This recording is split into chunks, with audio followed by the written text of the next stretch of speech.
नमस्कार। आपका अखबार के अंक में आपका स्वागत है। मैं हूं प्रदीप सिंह। वक्फ संशोधन विधेयक जो कानून बन चुका है, अब उसके अमल पर 5 मई तक के लिए एक तरह की सरकार ने अपनी तरफ से रोक लगा दी है। लेकिन मैं उस मुद्दे पर, उस तकनीकी मुद्दे पर नहीं जा रहा हूं। जो अदालत में चल रहा उसकी भी बात नहीं करने जा रहा हूं, जो कानून बना उसकी भी बात नहीं करने जा रहा हूँ। मैं बात कर रहा हूँ आज 2 शब्दों को लेकर। एक है जिद और दूसरी है मानसिकता।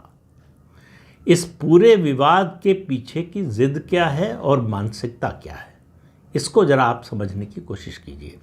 ये आपको मालूम है कि देश में रेल मंत्रालय और रक्षा मंत्रालय के बाद सबसे ज़्यादा ज़मीन किसी के पास है तो वक्फ बोर्ड के पास है। सवाल यह है कि कहाँ से आई, किसने दिया? तो भाई वक्फ तो वो होता है जो मुसलमान अल्लाह के नाम कर देता है अपनी संपत्ति, ताकि मुस्लिम समाज के गरीबों यतीमों का भला किया जा सके। तो सवाल है कि अगर मुसलमान इतना गरीब है तो इतनी बड़ी संपत्ति कहाँ से दान कर रहा है? कहाँ से उसको संपत्ति मिली जिसको वो दान करता ही जा रहा है? और इतनी संपत्ति आ गई गरीब मुसलमान के पास कि वो भारत में 2 सरकारी विभागों, रेल और रक्षा के बाद सबसे बड़ा संपत्ति का, ज़मीन का मालिक बन गया। अब इसकी मानसिकता को और इस जिद को, दोनों को समझने की कोशिश कीजिए। अगर आप किसी दरगाह पर जाते हैं और मस्जिद में जाते हैं, आजकल तो भाई बड़े बड़े लोग भी जाने लगे हैं गंगा जमुनी तहजीब दिखाने के लिए। अगर आप किसी दरगाह पर मौलवी से पूछ लीजिए कि किसी भी ऐसे व्यक्ति से जो इस्लाम के बारे में बेसिक जानकारी रखता हो, उससे पूछ लीजिए तो वो आपको बता देगा कि कुरान ये कहता है कि जो काफिर हैं, यानी नॉन बिलीवर्स, जो अल्लाह में विश्वास नहीं करते, उनकी दुआ अल्लाह कबूल नहीं करते।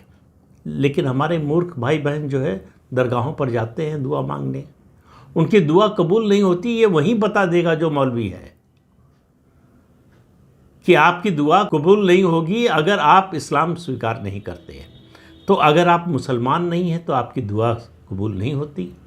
लेकिन अगर आप मुसलमान नहीं हैं तो आपकी संपत्ति वक्फ हो सकती है।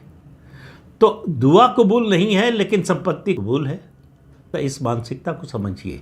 ये संपत्ति हड़पने की मानसिकता है।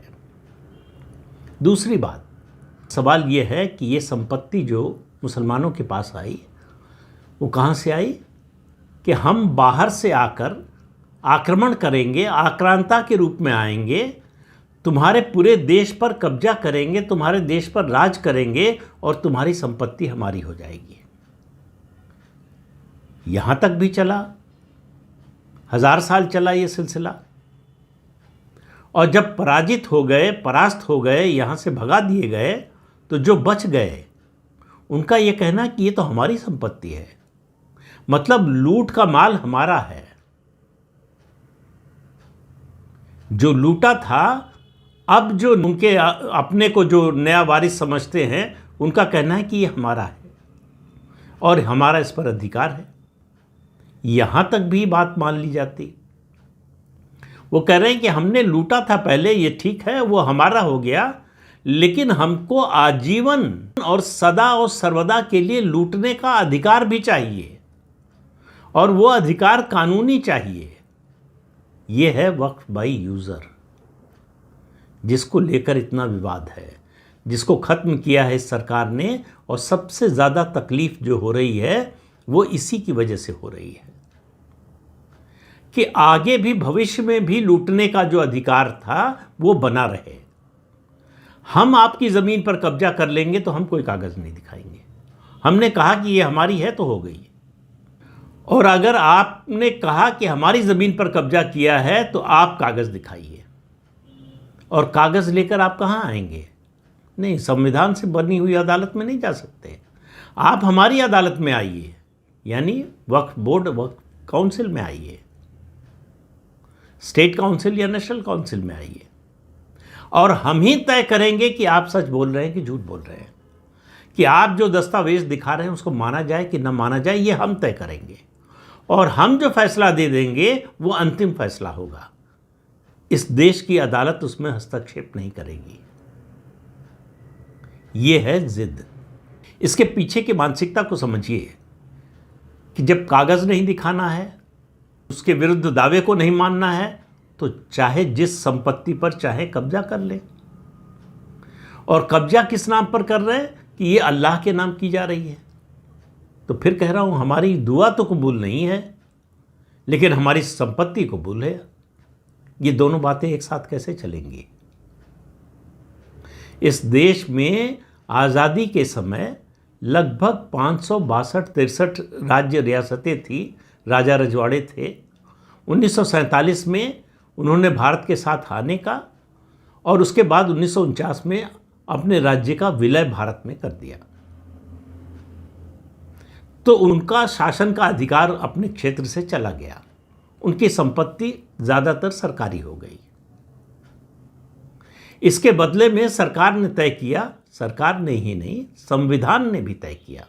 संविधान का अनुच्छेद 291 और 262, उसमें यह व्यवस्था की गई जिन राज्यों का विलय हुआ है भारत में उनको प्रिवी पर्स दिया जाएगा मुआवजे के रूप में, एक सालाना रकम दी जाएगी। यह संवैधानिक व्यवस्था थी, याद रखिए।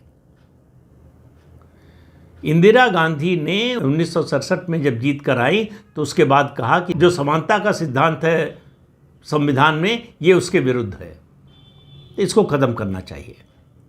संसद में प्रस्ताव आया, एक वोट से गिर गया था। 1971 में उनको प्रचंड बहुमत मिला, प्रस्ताव पास किया, प्रिवी पर्स खत्म हो गया। ये एकमात्र आज़ाद भारत का एकमात्र प्रावधान था, एकमात्र ऐसा मामला है जहां भारत सरकार ने एक सोवरेन गारंटी जो दी थी उसको मानने से मना कर दिया। दूसरा कोई उदाहरण आपको नहीं मिलेगा। जमींदारी उन्मूलन कानून आया, जमींदारों की जमीन ले ली गई, गरीबों में बांट दी गई या गरीबों के विकास के लिए जो है योजनाएं चलाई गई। एक भी आंदोलन बताइए कि इसके खिलाफ हुआ हो। राजाओं ने कहा हो कि नहीं, हमारा प्रिवी पर्स खत्म कर दिया, हमको वापस दीजिए हमारा राज्य। जमींदारों ने कहा हो कि हमको अपनी जमीन वापस चाहिए, नहीं तो हम सड़क पे उतरेंगे, नहीं तो हम तख्त को ताबूत बना देंगे। जरा भाषा देखिए। ये प्रधानमंत्री से कहा जा रहा है कि हम तख्त को ताबूत बना सकते हैं। ये तख्त प्रधानमंत्री नरेंद्र मोदी का या किसी प्रधानमंत्री का नहीं है, ये सार्वभौम देश भारत का तख्त है।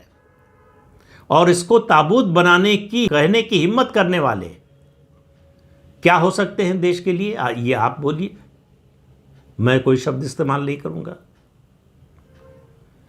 तो ये जिद ये है कि हम कब्जा कर चुके हैं और हम कब्जा करते रहना चाहते हैं। तो जो कब्जा है उसको छुड़ाने की तो बात ही मत कीजिए। ये व्यवस्था कीजिए कि हम आगे भी कब्जा करते रहें। तो अगर आप अवैध कब्जे को, इस अतिक्रमण को रोकने की कोशिश करेंगे, इसके लिए कानून बनाएंगे, संविधान में व्यवस्था करेंगे, तो हम सड़क पर आ जाएंगे कि मुसलमानों के साथ अन्याय हो रहा है। और हमारा साथ देने वाले हिंदुओं की बहुत बड़ी संख्या है, जिनको बड़ी गलतफहमी है कि वो ऐसा करके इस देश में अमन चैन कायम कर सकते हैं। और उनकी इस गलतफहमी का भुगतान ये पूरा देश कर रहा है। जिस तरह की डेमोग्राफी बदल रही है, डेमोग्राफी बदलने से क्या हो रहा है, इसको अगर आपको देखना हो तो पुराना उदाहरण है जम्मू कश्मीर, नया उदाहरण है पश्चिम बंगाल। जाकर देख लीजिए, आपको समझ में आ जाएगा। इसके अलावा जिस तरह से झारखंड से जिस तरह की बातें उठ रही हैं कि एक मंत्री कह रहा है, राज्य का मंत्री कह रहा है कि हमारे लिए संविधान से ऊपर शरिया है। तो इस देश के मुसलमानों ने तो तय कर लिया है, हिंदुओं को तय करना है कि इस देश में संविधान का राज चाहते हैं या शरिया का राज चाहते हैं। ये प्रश्न आज जो है देश के हिंदू समाज के सामने है। उसके लिए अब रास्ता चुनने का समय आ गया है, निर्णायक समय आ गया है। तय कर लीजिए आपको किस रास्ते पर जाना है, देश उसी ओर जाएगा। जिस देश की आबादी में एक समाज का 78-80% हो, वो जो तय करेगा, जाहिर है कि देश उसी हिसाब से चलेगा। तो वो क्या तय करने जा रहा है कि देश संविधान से चलेगा या शरिया से चलेगा। अदालतों से कोई अपेक्षा मत कीजिए। जब अदालत में जज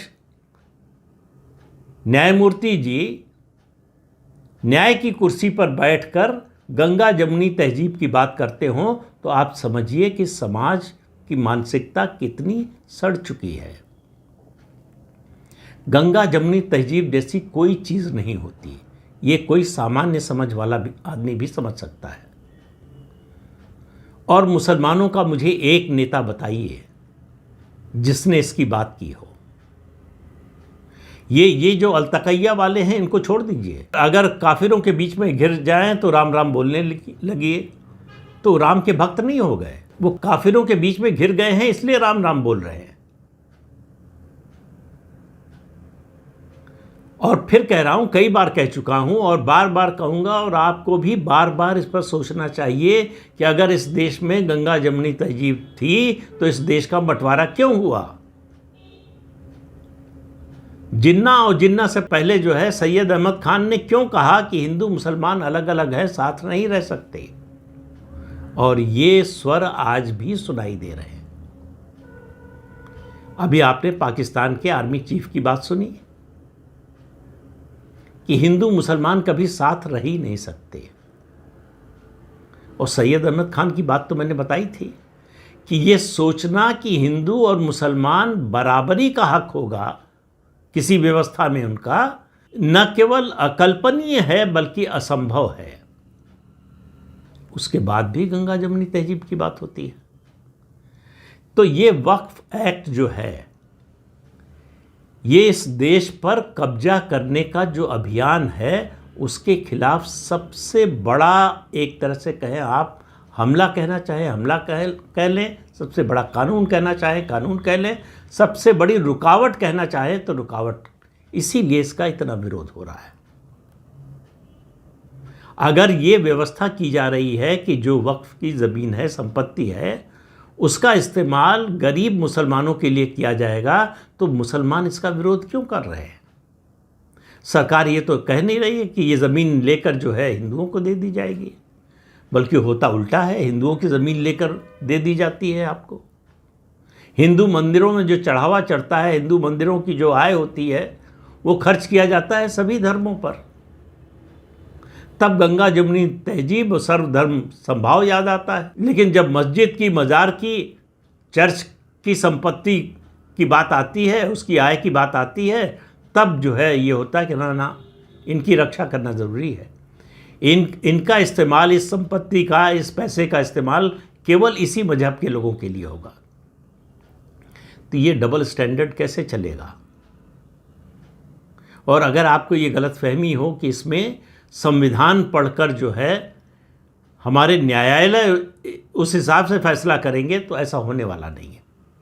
अगर 77 साल में हमको आपको समझ में नहीं आया, तो कभी समझ में नहीं आएगा।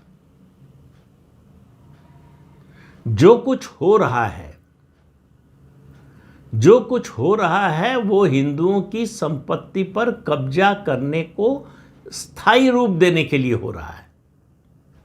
वरना इस वक्फ संशोधन विधेयक का विरोध ही नहीं होता। इसका तो मुस्लिम समाज को गाजे बाजे के साथ स्वागत करना चाहिए था, अगर वो मुसलमानों का हित चाहते। लेकिन इसके पीछे उनकी मंशा, उनकी नीयत जो है, उनकी मानसिकता गरीब मुसलमानों की मदद करना नहीं है। हिंदुओं की ज़्यादा से ज़्यादा संपत्ति पर कब्जा करना, कब्जा करते रहना, ये उनकी मंशा है, ये उनकी नीयत है, ये उनकी इच्छा है। इसमें जो भी रुकावट बनेगा उसका विरोध होगा। कायदे से तो अगर आप देखिए, दावा ये किया जाता है कि ये देश धर्मनिरपेक्ष है। संविधान के प्रियम्बल में जो है, इमरजेंसी में जोड़ भी दिया गया ये शब्द। अगर ये देश धर्मनिरपेक्ष है, तो फिर किसी मजहब के पर आधारित कानून क्यों होना चाहिए? फिर वक्फ बोर्ड होना ही क्यों चाहिए? लेकिन है, और उसमें मुसलमानों के हित के लिए ही अगर आप सुधार करना चाहें तो आपको करने का अधिकार नहीं है, क्योंकि उससे उनका जो दूरगामी लक्ष्य है वो बाधित होता है, जिसको हम आप समझने को, उस पर सोचने को तैयार ही नहीं है। हम लोगों की हालत उस शुतुरमुर्ग की तरह है जो आंधी आने पर रेत में गर्दन घुसा देता है, उसको लगता है कि तूफान निकल जाएगा, मेरे साथ तो कुछ नहीं होगा। रेत से गर्दन निकालिए और देखिए कि क्या हो रहा है, उसको समझने की कोशिश कीजिए। सोचिए कि 1000 साल गुलाम क्यों रहे। सोचिए कि आज भी ऐसे मुद्दे क्यों इतने बड़े बन जाते हैं। सोचिए कि संविधान को चुनौती देने के लिए इतने लोग सड़कों पर कैसे उतर आते हैं। फैसला हमारे आपके हाथ में है। तो इस अंक में इतना ही। अगले अंक में फिर मिलेंगे किसी नए मुद्दे के साथ। आपसे अनुरोध है कि इस चैनल को देखिए, शेयर कीजिए, लाइक कीजिए और सब्सक्राइब जरूर कीजिए।